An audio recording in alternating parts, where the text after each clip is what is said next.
നമുക്ക് ഇപ്പൊ മനുഷ്യ ശരീരത്തിലുള്ള ഒരു അസുഖത്തിന്റെ ഒരു ലക്ഷണം അത് പലർക്കും പലതരത്തിലാണ്. ഈ അസുഖത്തിന്റെ തന്നെ ലക്ഷണങ്ങൾ ചിലർക്ക് ടിപ്പിക്കൽ ആയിട്ടുള്ള സിംറ്റംസ് ആയിരിക്കും, ചിലർക്ക് അറ്റിപ്പിക്കൽ ആയിട്ടുള്ള സിംറ്റംസ് ആയിരിക്കും. ഇപ്പൊ അതുകൊണ്ട് തന്നെ ചില രോഗികൾ വന്ന് പറയും. ഇപ്പൊ നമുക്ക് ഹാർട്ടിന്റെ കാര്യം തന്നെ പറയുകയാണെങ്കിൽ ഇപ്പൊ typical chest pain, anginal chest pain എന്ന് പറയുന്നത്, ടിപ്പിക്കൽ അഞ്ചന പെക്ടോറിസ് എന്ന് പറയും, അഞ്ചനൽ ചെസ്റ്റ് പെയിൻ എന്നാണ് പറയുക. ആ നെഞ്ചിന്റെ നടുഭാഗത്ത് ഭാരം പോലെ കഴപ്പ് പോലെ വരും. അതിന്റെ കൂടെ തന്നെ നമുക്ക് താടിയിലേക്കോ കൈയിലേക്കോ വ്യാപിക്കുന്ന തരത്തിലുള്ള പെയിൻ, അതിന്റെ കൂടെ സ്വെറ്റിംഗ് വരും. ഇങ്ങനെയുള്ള ആ ടിപ്പിക്കൽ സിംറ്റംസ് എല്ലാ ആൾക്കാർക്കും വരണമെന്നില്ല. ഈ ടിപ്പിക്കൽ സിംറ്റം നമ്മൾ പണ്ട്, അതായത് ഇപ്പൊ ഇത്രയും ഫെസിലിറ്റീസ് ഒക്കെ വന്ന് ഈ ഇത് നമുക്ക് ആൻജിയോഗ്രാമും ഈ ബ്ലഡ് ടെസ്റ്റും കാരണം കണ്ടുപിടിക്കുന്ന മുമ്പ് ആദ്യമേ തന്നെ ഈ സിംറ്റംസ് ഇങ്ങനെയാണല്ലോ നമ്മുടെ പൂർവികരെ കണ്ടുപിടിച്ചിരിക്കുന്നത്. ആ സിംറ്റംസ് വന്നപ്പോൾ ഏറ്റവും കൂടുതൽ നമുക്ക് ഹാർട്ടിന് അറ്റാക്ക് ആണെന്ന് തോന്നുന്ന സിംറ്റംസ് ആണ് ഇത്. അപ്പൊ അതിനാണ് ഈ ഇടത്തെ കയ്യിലോട്ട് വരുന്നത് എന്നൊരു കാര്യമാണ്. പക്ഷെ എല്ലാ ആൾക്കാർക്കും തന്നെ ഇടത്തെ കയ്യിലോട്ട് വരണമെന്നല്ല. മനസ്സിലായി? ഇപ്പൊ തന്നെ നമ്മുടെ പുതിയ ടെക്സ്റ്റ് ബുക്കുകളൊക്കെ എടുത്ത് നോക്കുക. ഇപ്പൊ നമുക്കറിയാം ഇപ്പൊ എന്ത് ബുദ്ധിമുട്ട് വന്നാലും ഹാർട്ട് അറ്റാക്ക് ആണോ ആയിട്ട് ബന്ധപ്പെട്ട കാര്യങ്ങളാണോ എന്ന് അറിയാനായിട്ട് നമുക്ക് ECG ഉണ്ട്, എക്കോ ഉണ്ട്, പല കാര്യങ്ങളും ഉണ്ട്. അപ്പൊ പലപ്പോഴും നമ്മൾ ഹാർട്ട് അറ്റാക്ക് ആയിട്ട് വരുന്ന രോഗികളുടെ സിംറ്റംസ് നോക്കുമ്പോൾ എല്ലാ ആൾക്കാർക്കും ഈ നെഞ്ചു വേദനയും ഇടത്തെ കയ്യിലോട്ടുള്ള വേദനയും സ്വെറ്റിംഗ് ആവണമെന്നില്ല. ചിലർക്ക് വലത്തെ കയ്യിലോട്ടുള്ള വേദനയായിരിക്കാം, ചിലർക്ക് ബാക്കിലേക്കുള്ള വേദനയായിരിക്കാം, ചിലപ്പോൾ ഈ കൈ മാത്രമായിരിക്കും വേദന വരുന്നത്. അതുകൊണ്ട് തന്നെ ഈ സിംറ്റംസ് നമ്മൾ ഓവർ എസ്റ്റിമേറ്റ് ചെയ്യാനും സാധ്യതയുണ്ട്, അണ്ടർ എസ്റ്റിമേറ്റ് ചെയ്യാൻ സാധ്യതയുണ്ട്.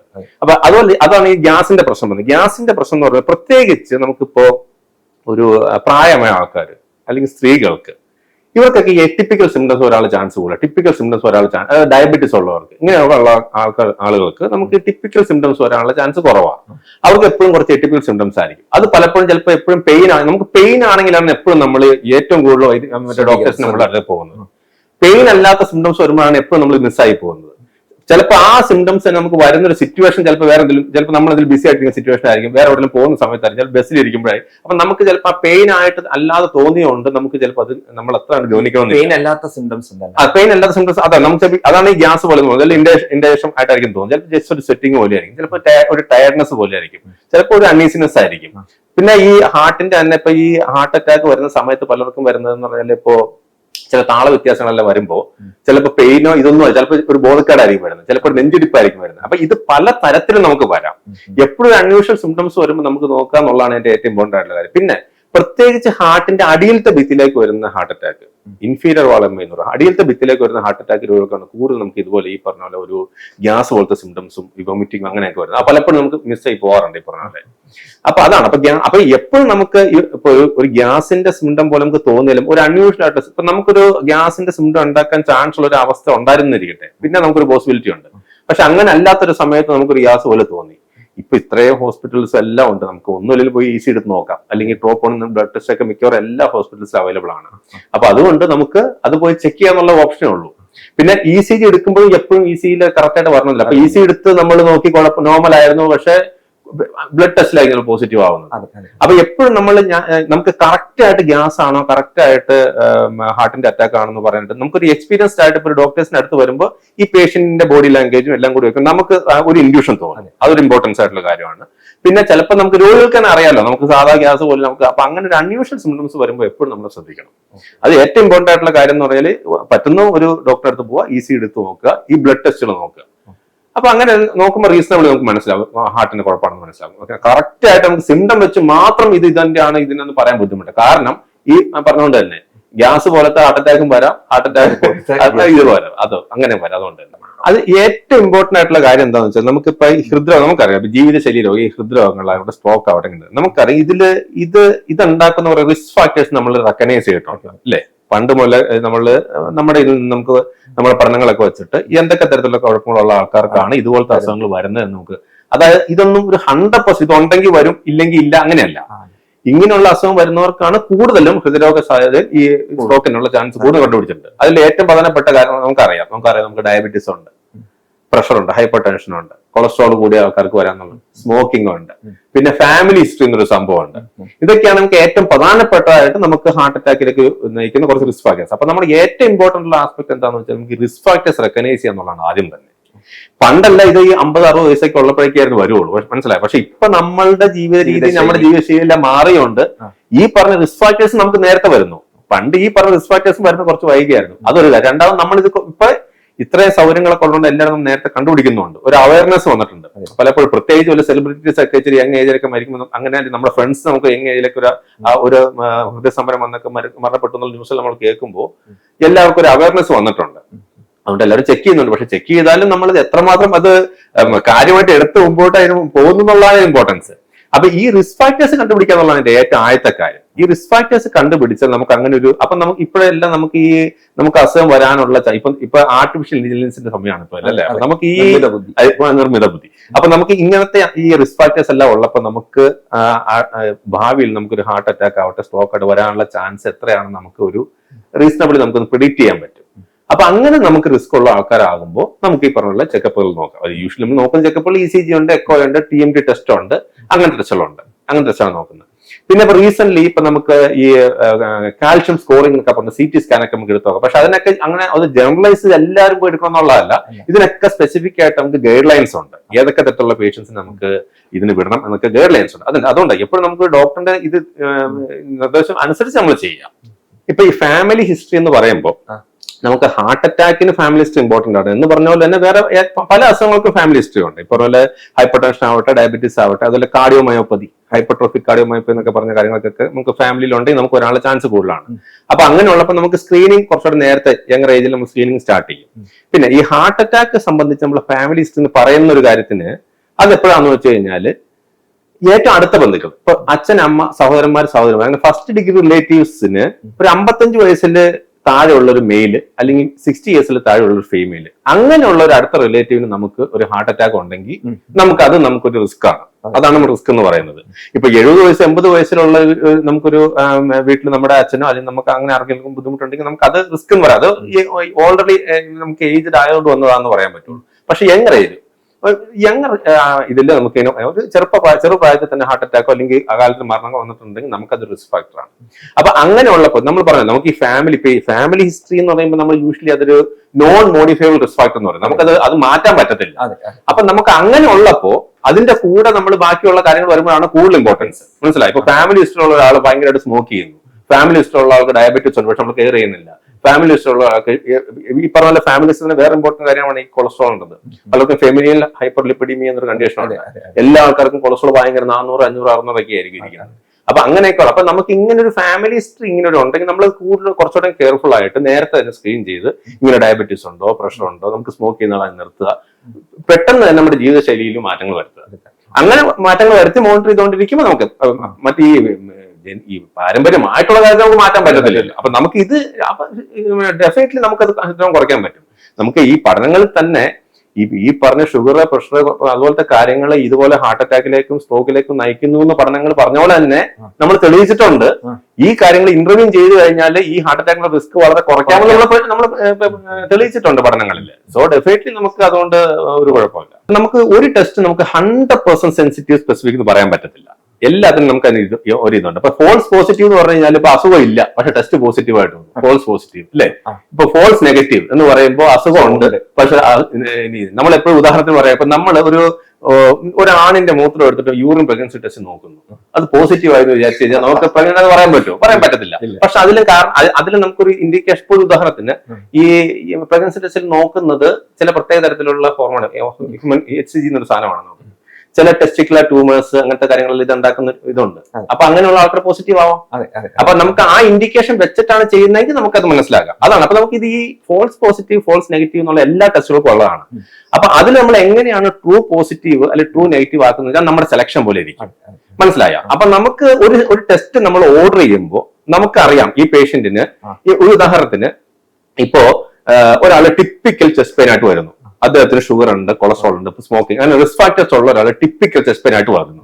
അദ്ദേഹത്തിന് നമ്മളൊരു ടെസ്റ്റ് ചെയ്തു, ഉദാഹരണത്തിന് TMT ടെസ്റ്റ് ചെയ്തു. TMT ടെസ്റ്റ് ചെയ്തപ്പോൾ അദ്ദേഹത്തിന് ടെസ്റ്റ് പോസിറ്റീവ് ആയില്ല. അപ്പൊ നമുക്കറിയാം നമ്മളുടെ ക്ലിനിക്കൽ എക്സാമിനേഷനിൽ, നമ്മളുടെ ഹിസ്റ്ററി ടേക്കിംഗിലെല്ലാം നമുക്കറിയാം ഈ പേഷ്യന്റ് ഹൈ റിസ്ക് പേഴ്സൺ ആണ്, പേഷ്യന്റ് പെയിൻ നമുക്ക് ടിപ്പിക്കലാണ്, പക്ഷെ ടെസ്റ്റിൽ അത്ര പോസിറ്റീവ് വന്നില്ല. അതിനർത്ഥം അത് ഫോൾസ് നെഗറ്റീവ് ആണെന്നാണ്. സിമിലർലി ഒരു കുഴപ്പമില്ലാത്ത ഒരാള് ഷുഗർ ഉണ്ട്, ഇല്ല പ്രഷർ ഇല്ല, ഒന്നുമില്ല, ഒരു യങ്ങായിട്ടുള്ള ഒരാള്, നല്ലവണ്ണം എക്സസൈസ് ഒക്കെ ചെയ്യുന്ന ഒരാള്, ഒരു സിംറ്റം ചുമ്മാ ഒന്ന് ടെസ്റ്റ് ചെയ്ത് ഓടിച്ചപ്പോൾ ഒരു പോസിറ്റിവിറ്റി വന്നു, അത് ഫോൾസ് പോസിറ്റീവ് ആയിരിക്കും. ഇൻസ്ട്രുമെന്റേഷന്റെ കാലിബ്രേഷൻ വിഷയമാണോ അതോ അല്ലല്ല, ഇത് മനുഷ്യന്റെ അസുഖങ്ങൾക്ക് എല്ലാത്തിലും അങ്ങനെയാണ്. അത് 100% നമുക്ക് അങ്ങനെ പറയാൻ വേണ്ടി ടെസ്റ്റ് ഇല്ല. പക്ഷെ അതുകൊണ്ട് തന്നെയാണ് നമ്മൾ ഈ ടെസ്റ്റ് നമ്മൾ പ്രിസ്ക്രൈബ് ചെയ്യുമ്പോഴും ടെസ്റ്റ് നമ്മൾ ഇന്റർപ്രറ്റ് ചെയ്യുമ്പോഴും നമുക്ക് എപ്പോഴും ഈ പേഷ്യന്റിന്റെ ഒരു ക്ലിനിക്കൽ സെനാരിയോ നമ്മുടെ മനസ്സിൽ വേണം. എന്നാലേ നമുക്ക് ആ ഇന്റർപ്രിട്ടേഷൻ കറക്റ്റ് ആയിട്ട് വരുള്ളൂ. അതുകൊണ്ട് തന്നെയാണ് നമുക്ക് കണ്ണടച്ച് എല്ലാ ടെസ്റ്റുകളും ചെയ്യുമ്പോൾ ചിലത് പോസിറ്റിവിറ്റി ആകുന്നു, അല്ലെങ്കിൽ ചിലത് നെഗറ്റീവ് വരുമ്പോൾ നമുക്ക് ഈ ബുദ്ധിമുട്ട് വരുന്നത്. അതിലങ്ങനെ നമുക്ക് എപ്പോഴും ഇന്റർപ്രറ്റ് ചെയ്യാൻ പറ്റത്തില്ല. അത് മനുഷ്യൻ എങ്ങനെയാണ്, ഇപ്പൊ പ്രവീണിനെ പോലെ അല്ല ഞാൻ, നമുക്ക് ഒരേ അസുഖത്തിന്റെ തന്നെ നമ്മുടെ ടെസ്റ്റ് റിസൾട്ട് വ്യത്യാസമായിരിക്കും. മനസ്സിലായോ? അപ്പൊ അതുകൊണ്ട് തന്നെ നമ്മൾ അവിടെയാണ് ഈ ഡോക്ടർ പേഷ്യന്റ് ഈ ഹിസ്റ്ററി റാപ്പോയിലെ എല്ലാ ഇമ്പോർട്ടൻസ് വരുന്നത്.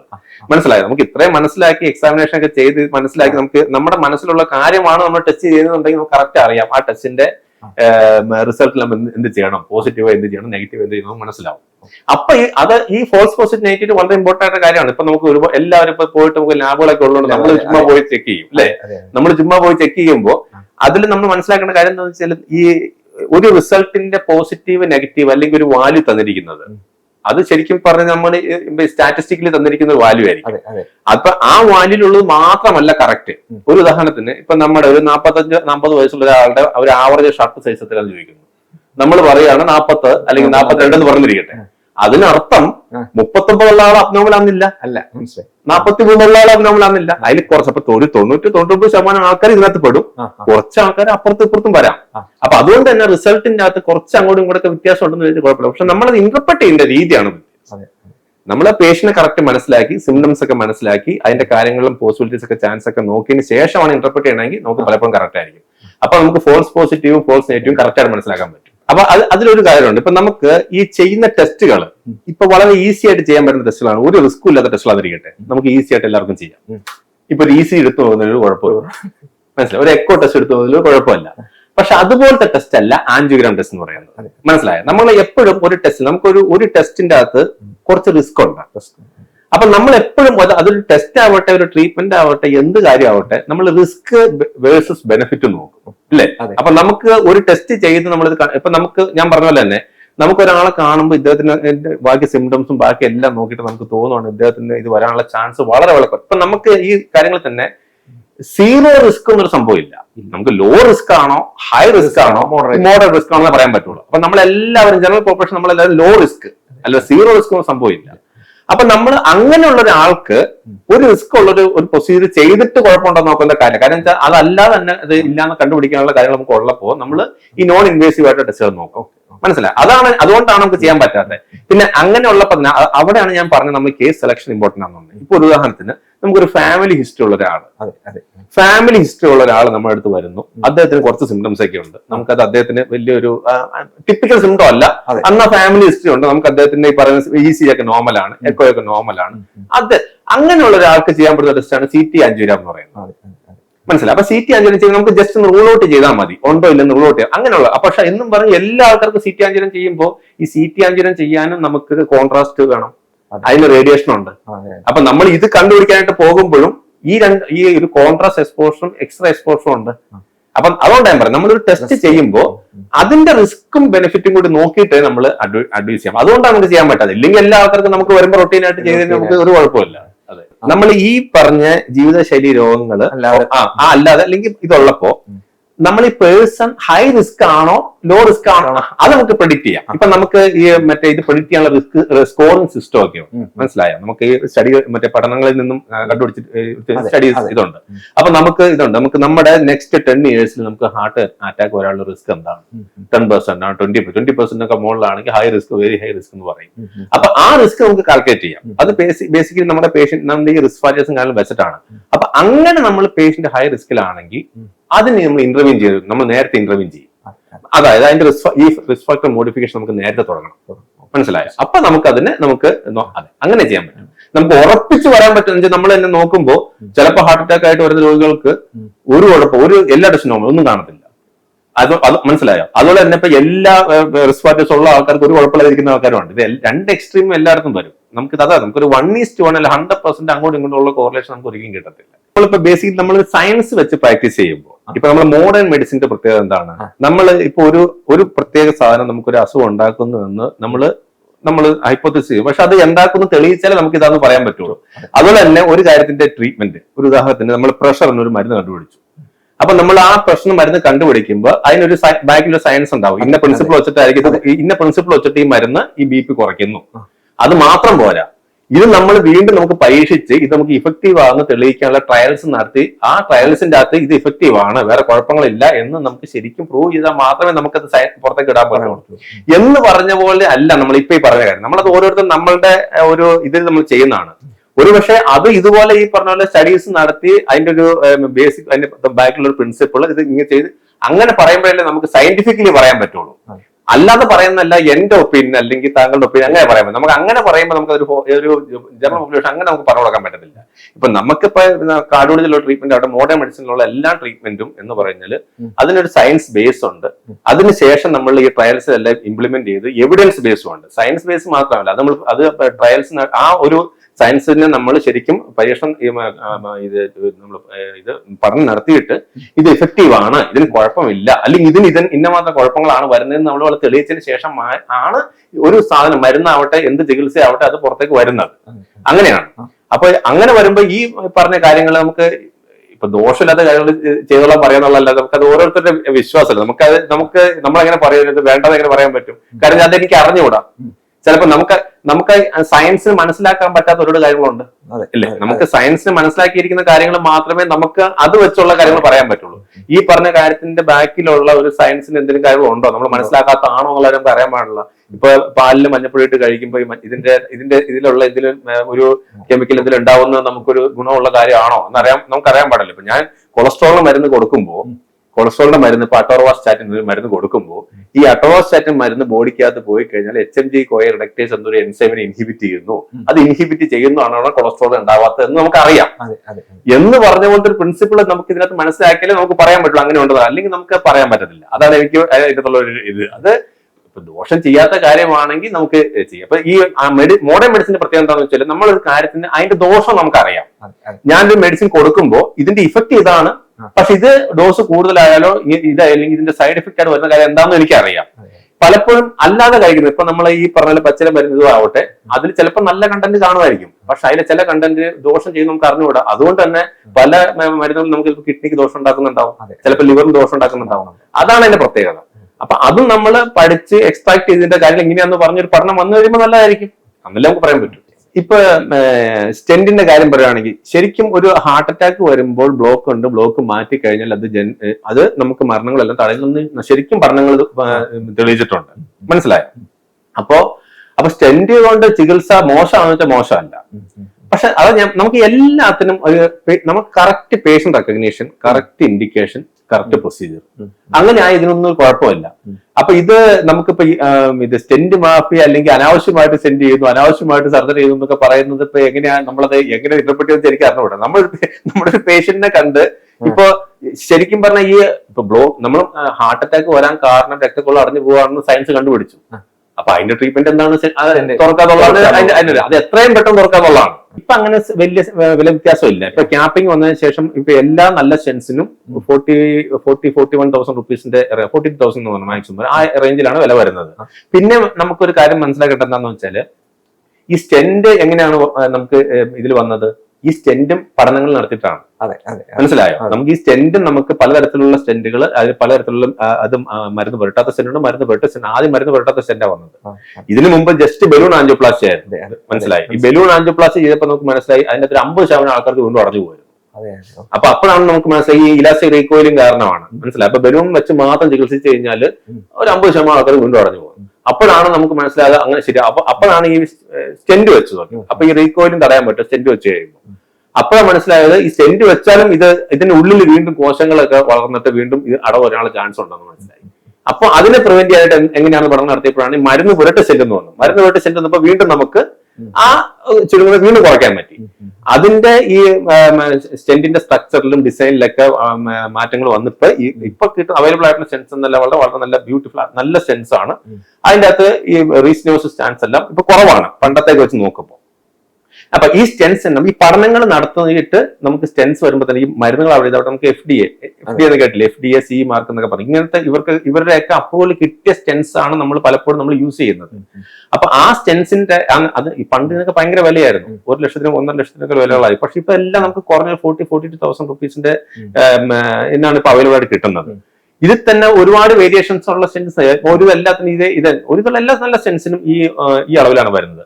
പിന്നെ നമുക്ക് മാർക്കറ്റിലുള്ള എല്ലാ സാധനങ്ങളും പോലെ തന്നെ ഇപ്പൊ നല്ല ബ്രാൻഡ് സാധനങ്ങൾക്കുള്ള വില ആയിരിക്കത്തില്ല, അല്ലാതെ കുറച്ച് ഇതുള്ളത്. അപ്പൊ നമുക്ക് ആ ബ്രാൻഡ് വാല്യൂവിന് അതിനുള്ള ക്വാളിറ്റിയും കാര്യങ്ങളും എങ്ങനെയാന്നുള്ളത് നമുക്ക് എല്ലാ കാര്യങ്ങളിലും ഉള്ള പോലെ മെഡിക്കൽ കാര്യങ്ങൾക്കും വരും. അതിപ്പോ നമുക്ക് എങ്ങനെ പറയാൻ പറ്റത്തില്ല. അപ്പൊ നമ്മുടെ ഓരോരുത്തരുടെ ചോയ്സ് അല്ലേ അതുകൊണ്ട് നമുക്ക് നമ്മൾ നോൺ ഒബ്സ്ട്രക്റ്റീവ് CAD നമ്മൾ ഈ ഹാർട്ടിലെ അറ്റാക്ക് ബ്ലോക്ക് എന്ന് പറഞ്ഞാൽ നമ്മൾ അത്രോമാറ്റസ് പ്ലാക്ക് എന്ന് പറയും അല്ലെ. നമുക്ക് ഈ കൊളസ്ട്രോൾ ഒക്കെ ഡെപ്പോസിറ്റ് അത് നമ്മൾക്ക് കുട്ടികളായിരിക്കുന്ന സമയത്ത് പോലും നമ്മുടെ അയോട്ടയിലും എല്ലാം തുടങ്ങും. നമുക്ക് എല്ലാവരുടെയും ബോഡിക്കകത്തുള്ള രക്തക്കൊള്ളിന്റെ അകത്ത് അവിടെ ഇവിടെ എല്ലാം നമുക്ക് ഈ പറഞ്ഞ പോലെ ഈ കൊളസ്ട്രോൾ ഡെപ്പോസിഷനും ഈ പ്ലാക്കും കാണും. അത് സ്ലോലി പ്രോഗ്രസ് ചെയ്ത് ഒരു പർട്ടിക്കുലർ ലിമിറ്റ് കഴിയുമ്പോഴാണ് അത് ഒക്ലൂഷൻ ബുദ്ധിമുട്ടുണ്ടാക്കുന്നത്. അത് സ്ലോലി പ്രോഗ്രസ് ചെയ്യുമ്പോൾ നമ്മൾ അത് ചിലപ്പോൾ നടക്കുമ്പോൾ മാത്രമായിരിക്കും വരാം. അപ്പോൾ നമ്മൾ അതിന് ക്രോണിക് സ്റ്റേബിൾ അഞ്ജന എന്ന് പറയുന്നത്. ഈ ഇരിക്കുന്ന ബ്ലോക്ക് ചിലപ്പോൾ പൊട്ടിയിട്ട് അവിടെ പെട്ടെന്ന് ബ്ലഡ് ക്ലോട്ട് ആകുമ്പോഴാണ് പെട്ടെന്ന് അറ്റാക്ക്. ഇതിങ്ങനെ അത്രോമാറ്റസ് പ്ലാക്ക് ഇങ്ങനെ രൂപപ്പെട്ട് വരുന്നു. ഇത് പ്ലാക്കിൽ പെട്ടെന്ന് പൊട്ടൽ വന്ന് ബ്ലഡ് വന്ന് അടഞ്ഞു പോയി രക്തക്കൊള്ള ഫുൾ അടഞ്ഞു പോകുമ്പോഴാണ് അറ്റാക്ക് വരുന്നത്. മനസ്സിലായോ? അപ്പൊ ഇതാണ് ശരിക്കും ഉള്ളത്. അപ്പൊ ഈ രക്തക്കൊള്ളിന്റെ ഈ ചുരുക്കം നമുക്കിപ്പോ ഒരു 70-80% മുകളിലോട്ട് പോയാൽ മാത്രമേ അത് രക്തോട്ടത്തിന് തടസ്സപ്പെടുത്തൂ. അപ്പൊ അങ്ങനെയുള്ള രക്തക്കോട്ടത്തിന് നമ്മൾ ചികിത്സിച്ചാൽ മതി. അല്ലാണ്ട് ഇപ്പൊ 30% ബ്ലോക്ക് കണ്ടു, 40% ബ്ലോക്ക് കണ്ടു നമുക്ക് ചികിത്സിക്കേണ്ട കാര്യമില്ല. ഇനി ഈ വരുന്ന ഈ ബ്ലോക്കുകൾ തന്നെ ഇതുപോലെ നമുക്ക് ഇത് പൊട്ടാൻ ചാൻസ് ഉള്ള രക്തക്കൊള്ളാണോ ഈ പ്ലാക്ക്, നമ്മൾ വൾണറബിൾ പ്ലാക്ക് എന്ന് പറയും. നമുക്ക് ചില പ്ലാക്കുകൾ നല്ല സ്ട്രോങ് ആയിട്ടിരിക്കും, അത് പൊട്ടത്തൊന്നുമില്ല. ചില പ്ലാക്ക് അത് ഇങ്ങനെ ഇച്ചിരി വീക്കായി വൾണറബിൾ പ്ലാക്ക് എന്ന് പറയും. ഇപ്പൊ നമുക്ക് ഈ ചുരുക്കം നമുക്ക് ശരിക്കും രക്തോട്ടത്തിന് കുറവ് വരുത്തുന്നുണ്ടോ, ഈ പ്ലാക്കുകൾ വൾണറബിൾ ആണോ, ഇതെല്ലാം അറിയാനുള്ള ടെക്നോളജി ഇപ്പൊ അവൈലബിൾ ആണ്. മനസ്സിലായി? നമുക്ക് ആഞ്ചുരം ചെയ്യുന്ന സമയത്ത് നമുക്ക് ഇതെല്ലാം നോക്കാം. ഒരു ബ്ലോക്ക് നമുക്ക് സംശയം തോന്നി, ഇപ്പൊ എനിക്ക് 60% തോന്നി, താങ്കൾക്ക് 80% തോന്നി, ശരിക്കും നമുക്കത് ആൻജിയോപ്ലാസ്റ്റി ചെയ്യേണ്ട കാര്യമുണ്ടോ എന്ന് നോക്കാനായിട്ട് ഇപ്പോൾ അതിനുള്ള ഫെസിലിറ്റീസ് ടെക്നോളജി നമുക്കുണ്ട്. നമ്മൾ അതൊക്കെ നോക്കിയിട്ടാണ് നമ്മൾ ഇപ്പൊ ആൻജിയോപ്ലാസ്റ്റി ചെയ്യുന്നത്. ശരിക്കും സിഗ്നിഫിക്കന്റ് ആണെങ്കിൽ നമ്മൾ അത് ആൻജിയോപ്ലാസ്റ്റി ചെയ്ത് സ്റ്റെന്റ് വെക്കേണ്ട കാര്യമുള്ളൂ. മനസ്സിലായി? എന്നാൽ ആൻജിയോഗ്രാം എന്ന് പറയുന്നത് ടെസ്റ്റാണ്. നമ്മൾ കയ്യിലൂടെയോ അല്ലെങ്കിൽ കാലിലൂടെയോ രക്തക്കൊള്ളിലൂടെ ചെറിയ കത്തീറ്റർ ഹാർട്ട് രക്തക്കൊള്ളിനകത്തേക്ക് ഇട്ടിട്ട് നമ്മൾ ഡൈ ഇഞ്ചെക്ട് ചെയ്യും. അത് എക്സ്റേ മെഷീൻ്റെ അകത്ത് നോക്കുമ്പോൾ ഈ രക്തക്കൊള്ളിന്റെ അകത്ത് തടസ്സം ഉണ്ടോ ഇല്ലയോ നോക്കുന്നത്. ആ ടെസ്റ്റ് ആണ് ആൻജിയോഗ്രാം ടെസ്റ്റ്. മനസ്സിലായോ? അതിപ്പോ ഹാർട്ടിന്റെ നോക്കാം, കാലിന്റെ നോക്കാം, തലയുടെ നോക്കാം, എല്ലാത്തിനും നമുക്ക് ആ രക്തക്കൊള്ളിന്റെ ബ്ലോക്ക് ഉണ്ടോ നോക്കുന്ന ടെസ്റ്റ് ആണെങ്കിൽ അതിന് ആൻജിയോഗ്രാം എന്ന് പറയാം. അത് പുറത്ത് നോക്കുമ്പോൾ പെരിഫറൽ ആൻജിയോഗ്രാം എന്ന് പറയും, ഹാർട്ട് നോക്കുമ്പോൾ കൊറോണറി ആൻജിയോഗ്രാം. ആൻജിയോപ്ലാസ്റ്റി എന്ന് പറയുന്നത് ഇതിന് ബ്ലോക്ക് ഉണ്ടെങ്കിൽ ആ ബ്ലോക്ക് മാറ്റുന്ന ചികിത്സയ്ക്കാണ് ആൻജിയോപ്ലാസ്റ്റി. ആ ആൻജിയോപ്ലാസ്റ്റി ചിലപ്പോൾ ബലൂൺ ആൻജിയോപ്ലാസ്റ്റി മാത്രമായിരിക്കും, ചിലപ്പോൾ അതിന്റെ കൂടെ സ്റ്റെൻഡിങ് ആണ്. അപ്പൊ ആൻജിയോപ്ലാസ്റ്റി വിത്ത് സ്റ്റെൻഡിങ് എന്ന് പറയും. ഇനി ബൈപ്പാസ് ഓപ്പറേഷൻ എന്ന് പറഞ്ഞാല് ഈ രക്തക്കൊള്ളുകൾക്ക് ബ്ലോക്ക് മാറ്റുന്നതാണ്. അത് ഓപ്പൺ ഹാർട്ട് സർജറി അല്ല. അതിന് ഹാർട്ട് തുറക്കേണ്ട ആവശ്യമില്ല. കാരണം നമ്മുടെ രക്തക്കൊള്ളുകൾ ഹാർട്ടിന്റെ പുറത്തോടെ ഇരിക്കുന്നത്. അപ്പൊ നെഞ്ച് തുറക്കണം, പക്ഷെ ഹാർട്ട് തുറക്കണ്ട. അപ്പൊ ഓപ്പൺ ഹാർട്ട് സർജറി അല്ല, ചെസ്റ്റ് മാത്രം തുറന്നാൽ മതി. ഇപ്പൊ അത് തന്നെ നമുക്കിപ്പോ ഈ മിനിമലി ഇൻവേസീവ് ആയിട്ട് ചെയ്യാം. റോബോട്ടിക് ഒക്കെ ഉണ്ട്. പണ്ട് നമുക്ക് നെഞ്ച് നടക്കുള്ള സ്റ്റേണം ഇവിടെ തുറന്നിട്ടാണ് ചെയ്യുന്നത്. ഇപ്പൊ ചെറുതായിട്ട് നമുക്ക് മിനിമലി ഇൻവേസീവ് ആയിട്ട് ചെയ്യാൻ ടെക്നോളജീസ് അഡ്വാൻസ് ആയിട്ടുണ്ട്. അതാണ് ആ ബൈപ്പാസ് ഓപ്പറേഷൻ. ഓപ്പൺ ഹാർട്ട് എന്ന് പറയുമ്പോൾ ഇപ്പൊ വാൽവ് മാറ്റി വെക്കണം, അല്ലെങ്കിൽ ഹാർട്ടിനകത്തുള്ള ഹോള് നമുക്ക് റിപ്പയർ ചെയ്യണം. അങ്ങനെയുള്ള സർജറിക്ക് ഹാർട്ട് തുറന്നുള്ള ചെയ്യുന്നത് അതാണ് ഓപ്പൺ ഹാർട്ട് സർജറി എന്ന് പറയുന്നത്. ഈ എക്സസൈസ് ചെയ്യാൻ സമയമില്ല എന്ന് പറയുന്നത് അത് നമ്മൾ എക്സസൈസിന് വ്യായാമത്തിന് നമ്മൾ കാണുന്ന പെർസ്പെക്റ്റീവിന്റെ വ്യത്യാസമാണ്. മനസ്സിലായി? നമ്മളിപ്പോ രാവിലെ അല്ലെങ്കിൽ വൈകുന്നേരം കറക്റ്റ് ആയിട്ട് ജിമ്മിൽ പോകുന്നതോ അല്ലെങ്കിൽ നടക്കാൻ പോകും അതിന് മാത്രം നമ്മൾ എക്സസൈസിന് കണക്ക് കൂട്ടണ്ട. മനസ്സിലായോ? എനി ഫിസിക്കൽ മൂവ്മെന്റ് യൂസിങ് നമ്മുടെ സ്കെൽറ്റൽ മസിൽ മൂവ് ചെയ്യുന്ന എന്ത് മൂവ്മെന്റും എനർജി എക്സ്പെർട്ടീസും ഉണ്ടെങ്കിൽ അത് എക്സസൈസ് ആണ്, ഫിസിക്കൽ ആക്ടിവിറ്റി ആണ്. മനസ്സിലായോ? ഫിസിക്കൽ ആക്ടിവിറ്റി ആണ്. അപ്പൊ നമുക്ക് തന്നെ നമ്മൾ തന്നെ ആലോചിച്ചാൽ മതി. ഉദാഹരണത്തിന് നമ്മളുടെ ഓഫീസ് സ്പേസ് 2ാമത്തെ നിലയിലാണ്. ലിഫ്റ്റിന് മുമ്പിൽ പോയി നിൽക്കുന്നതിന് പകരം നടന്നു കയറാൻ നോക്കുക. പിന്നെ നമുക്ക് കാറിലാണ് പോകുന്നത്, നേരെ ഡോറിൽ കൊണ്ട് പാർക്ക് ചെയ്ത് ഇച്ചിരി മാറ്റി. അപ്പൊ നമുക്ക് തന്നെ മോഡിഫൈ ചെയ്യാവുന്ന കാര്യങ്ങളേ ഉള്ളൂ. മനസ്സിലായി? നമുക്ക് തന്നെ മോഡിഫൈ ചെയ്യാവുന്ന കാര്യങ്ങളുള്ളൂ. പിന്നെ നമ്മുടെ ഈ ഹൃദയത്തിന്റെ ആരോഗ്യം എന്ന് പറയുന്നത് ഒരു പ്രത്യേക കാര്യം വെച്ച് മാത്രമുള്ളതല്ല. നമ്മളൊരു ബിസിനസ് ചെയ്യുമ്പോൾ നമ്മുടെ ഇൻകം പല സ്ഥലത്ത് നിന്ന് വരുന്നു എന്ന് പറയുന്ന പോലെ തന്നെയാണ് ഹൃദയത്തിന്റെ ആരോഗ്യം പല കാര്യങ്ങളും കൊണ്ടാണ്. അതിനകത്ത് ഈ ഫിസിക്കൽ ആക്ടിവിറ്റി ഉണ്ട്, ഫുഡ് നല്ല രീതിയിൽ വേണം എന്നുള്ളതുണ്ട് അല്ലെ. നമ്മൾ ഒരുപാട് ജങ്ക് ഫുഡും കാര്യങ്ങളും കഴിക്കാതിരിക്കണം എന്നുള്ള കാര്യങ്ങളുണ്ട്, ഷുഗർ ഒരുപാട് കഴിക്കണം എന്നുള്ള കാര്യങ്ങളുണ്ട്, നമ്മുടെ സ്ട്രെസ് കാര്യങ്ങളുണ്ട്. ഇത് എല്ലാം കൂടി ചേരുന്നതാണ് നമുക്ക് ഈ ഹാർട്ടിന്റെ ആരോഗ്യം എന്ന് പറയുന്നത്. അപ്പൊ ഈ എക്സസൈസിനെ പറ്റി പ്രത്യേകിച്ച് എനിക്ക് പറയാനുള്ളത്, ഞാൻ എപ്പോഴും എല്ലാവരും പറയുന്ന ഒരു കാര്യം ഇതാണ്. നമ്മൾ എല്ലാവരും എനിക്ക് സമയമില്ല, പക്ഷെ നമ്മൾ മോഡിഫൈ ഇപ്പൊ നമുക്ക് ഏറ്റവും ഇമ്പോർട്ടന്റ് ആയിട്ട് കാര്യം എന്ന് വെച്ചാൽ ഇപ്പൊ നമ്മൾ ഏറ്റവും കൂടുതൽ ഉള്ള സ്റ്റെപ്പ് കൗണ്ട് നമ്മുടെ ഈ മൊബൈലിന്റെ അകത്തും വാട്സാപ്പിലൊക്കെ നമുക്ക് നോക്കാൻ പറ്റും. ഏറ്റവും ഈസി ആയിട്ടുള്ള കാര്യം എന്ന് പറഞ്ഞാൽ അത് നമ്മൾ കൗണ്ട് ചെയ്ത് നോക്കുക. നമ്മുടെ യൂഷ്വൽ ഒരു ലൈഫിൽ നമ്മുടെ എത്ര സ്റ്റെപ്പ് കൗണ്ട് ആണെന്ന് ഒന്ന് കൗണ്ട് ചെയ്ത് നോക്കുക. മനസ്സിലായോ? അപ്പൊ നമുക്ക് അറിയാം നമ്മൾ എത്ര മാത്രം സെഡൻഡറി ആണെന്നുള്ള കാര്യം. മനസ്സിലായോ? ഇപ്പൊ ഒരു 5000, 6000, 7000 ഒക്കെ ഒരു സ്റ്റെപ്പ് കൗണ്ട് കിട്ടുവാണെങ്കിൽ അത് that is more than enough. മനസ്സിലായോ? ഒരു 1000 സ്റ്റെപ്പ് കൂടുതൽ നമ്മൾ അടുത്ത ദിവസം ഉപയോഗിക്കുകയാണെങ്കിൽ നമ്മുടെ റിസ്ക് 10 മുതൽ 15% വരെ കുറയുന്നതാണ് പഠനങ്ങൾ കാണിക്കുന്നത്. അപ്പൊ നമ്മൾ തന്നെ ഒന്ന് ബോധവാനായാൽ മതി നമ്മുടെ ആക്ടിവിറ്റിയെ പറ്റി. മനസ്സിലായി? പിന്നെ അതുപോലെ തന്നെ ഇതൊരു ഒരു വശം, അതിന്റെ കൂടെ ബാക്കിയുള്ള വശങ്ങളും. അപ്പൊ സാർ ഞാൻ ശരിക്കും എന്താണ് എക്സസൈസ് ചെയ്യുന്നുണ്ടോ? എക്സസൈസ് ചെയ്യുന്നത്, പക്ഷെ ഞാൻ വീഡിയോ കളിക്കുന്നുണ്ട്, ഇതിലിട്ട് പറയുന്ന കാര്യമില്ല. അതിൽ കാര്യമില്ല. എല്ലാം കൂടി കമ്പൈൻഡ് ആയിട്ട് നമ്മൾ ഹാർട്ടിന് വേണ്ട രീതിയിൽ നമ്മുടെ ജീവിത രീതി മാറ്റണം.